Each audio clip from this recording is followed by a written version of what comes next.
I have had my Google Pixel Fold for almost a month now. I actually remember exactly how that transaction went, and knowing that this phone costs $1,800, it becomes a really tough sell. It was a tough sell for me too, as I had to go through Verizon to try and finance it, but that is a lot to try to finance without a doubt. I actually really like this device after having spent some time with it, but it has a lot of issues and some things really feel like a downgrade from my Pixel 7 Pro. I have a lot to say in this video, but please know that you should be very careful before investing into a Pixel Fold, at least from my experience. Let's dive into the actual review.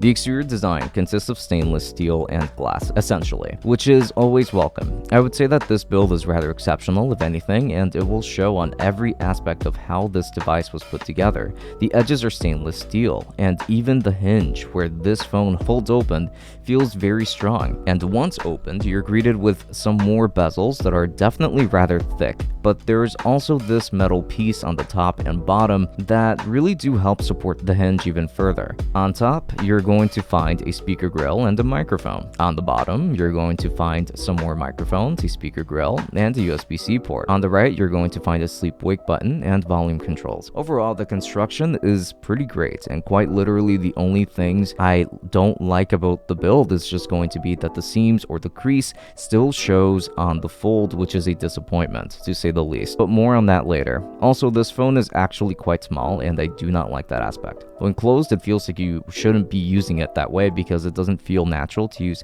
a device that's this small in 2023. But when folded flat, it feels much better. I haven't spent too much time with the Galaxy Fold, but that device is much larger. So for the folded experience, this device does feel really nice to use for someone with my small hands.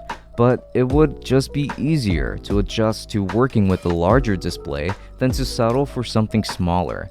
It doesn't feel right to me. So I would like to see a larger Fold with the next generation. This device features two different displays, with both of them actually having a lot to offer. For example, the main display that you will be using when this device is in its standard configuration or closed is a 5.8-inch 2092 by 1080 OLED display with a 120Hz refresh rate. This display does look and feel really smooth when navigating thanks to all of the features I mentioned, but it is a little difficult to appreciate when it's so small. Putting this side by side with the Pixel 7 Pro, you can see just how different they are and how much adjusting it will probably take to go through from one to the other. Then inside you will find a 7.6-inch 2208 by 1840 OLED display that also features a refresh rate of 120Hz. This display is really awesome and honestly a lot easier to appreciate. It's got a lot of things going for it and it looks incredible, feels incredible, and smooth, as well as just being a great size for usage with two hands.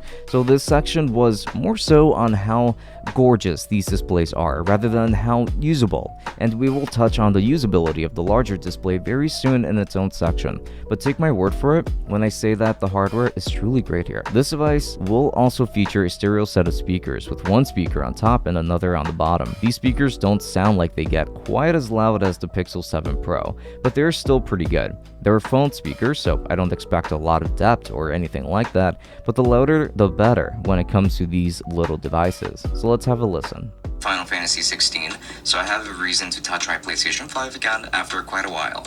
But I've been playing with the 3D Pulse headset mostly, as I think that it is a pretty good budget option for just about $100. So why would I want to pay $300 instead for the... When it comes to other features, here we're looking at a face unlock and a fingerprint scanner built onto the power button instead of the display. 120Hz screens for both displays, a built-in VPN from Google, a proximity sensor for sensing how close your hand is to it and reacting like so, dual SIM cards in the form of nano SIM and eSIM, 5 years of pixel updates, and it is still water resistant with a rating of IPX8, but it does lose its dust resistance, which is unfortunate, but not the end of the world. Another really good feature is that you can use the rear display whenever you're taking photos and video to help you be able to manage taking pictures and video with the rear-facing camera as well. You can also use it when it's folded out, which is really cool. Overall, I think that there are plenty of great features here, and yes, wireless charging is still a thing.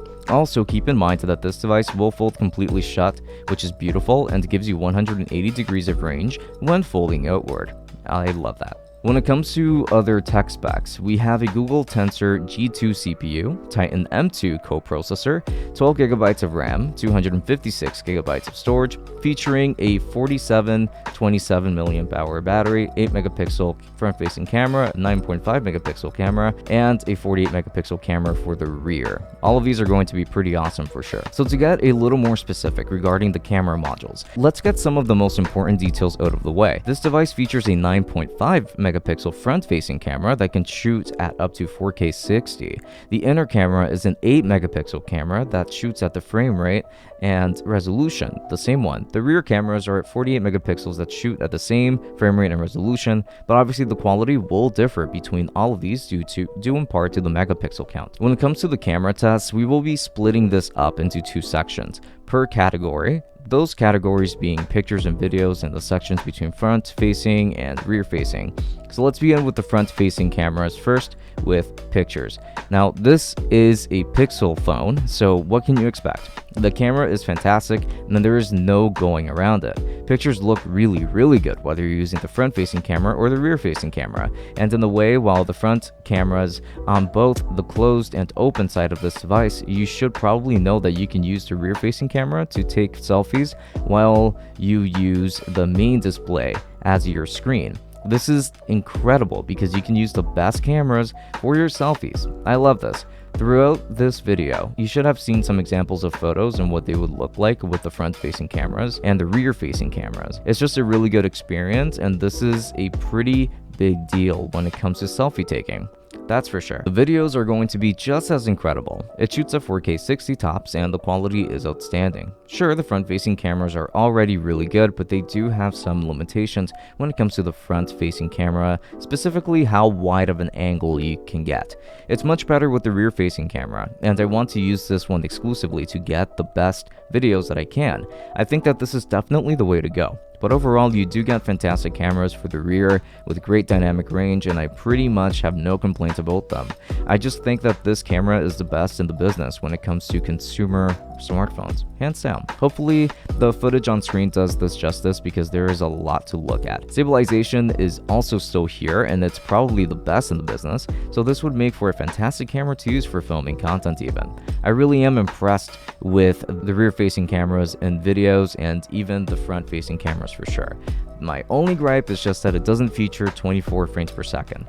I shoot at 24 frames per second, but on this phone I have to settle for 30. For the gaming performance, I tried playing Asphalt 9 and got absolutely flawless performance. There really isn't too much to say here because we can expect the best of the best when it comes to mobile performance on a device like this. I genuinely love what they've gone with here, and playing any game including Genshin Impact should give you zero issues whatsoever. With high settings enabled, good job when it comes to gaming performance here too. The software experience is something that I've really been meaning to get into already. After praising the hardware as much as I have, even if I still have some gripes with the design, the software experience is not very good on this device. While you do get stock Android with minimal things thrown in from Google, you can expect the same stock experience that you would normally look forward to from Google, except that this experience will be very buggy. I've had so many issues when it comes to the software here, which has made it so disappointing. While it feels like the Pixel 7 Pro is really well optimized, I just can't say the same for the much more expensive Pixel Fold. For example, icons often disappear from my notification. This device also overheats really easily, which causes it to restart without my knowledge, which is really annoying. I don't know what is causing this, but this is more hardware related, I would say. Sometimes the frame rate will absolutely tank as well, as a result of this device getting warmer more easily. I have had instances where some of the navigation buttons just are not responsive whatsoever, which is such a shame too, but this hasn't been too frequent. It just happened maybe once or twice. Sometimes the transition period between the main display and the larger display can take a while to process, which makes it feel less seamless when trying to move from one configuration to the other. I have not been able to send pictures through the Messages app, nor can I send long texts or even stickers and GIFs. This is just so strange, and Google thinks that it's Verizon's fault? Well, Verizon thinks that it's Google's fault. I'm probably going to need an exchange here. With certain apps, auto rotate just doesn't work at all either, so if I want to video chat using Messenger for example, I can't rotate my display at all, which absolutely sucks. I know that this isn't the app's fault because this worked just fine on my Pixel 7 Pro, and I feel like there is more to mention. This is overall pretty much everything that bugged me here. No pun intended. So what about the folded experience? Meaning, what about the experience of using this device when it's completely folded flat? Basically in tablet mode. I actually really like it, simultaneously dislike it. Hear me out. It's really cool to use and it's such a beautiful display. I love this kind of size as well for it, and it's really comfortable to even type and browse like this. Sometimes watching content in a lot of apps can be a great experience, especially on YouTube, with you getting a larger display to look at. You can even fold it in such a way that allows you to prop it up and still get a larger display than usual. However, that seam in the middle is a little bit too distracting at times, and many people that I show this to label this as a turnoff, and I actually agree with them too. We've all noticed it right away, and it is a little difficult to keep your eyes off of it as soon as you notice it. Sometimes it feels like it blends out of sight, but most of the time it will be visible. However, this has changed the way that I use my phone in general. I use this in this configuration as often as I possibly can, but it's not always possible or even really feasible because of the many apps that do not support this configuration. And trust me, there are a lot of apps that don't.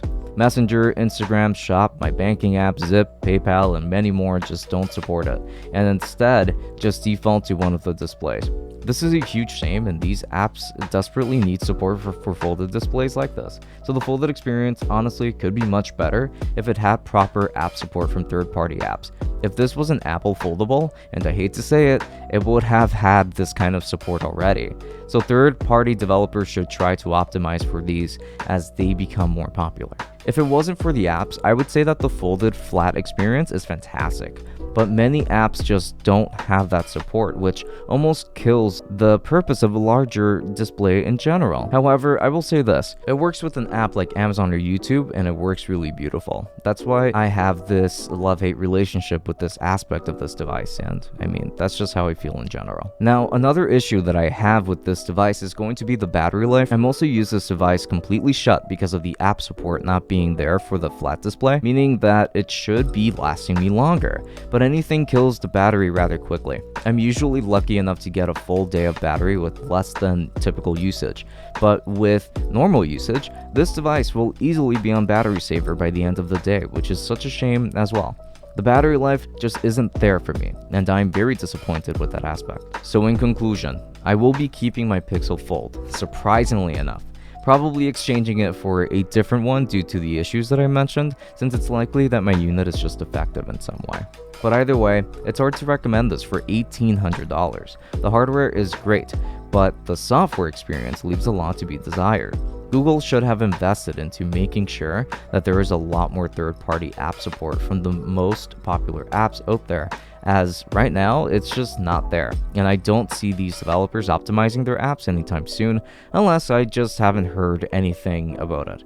But so far there is little that can justify this price tag.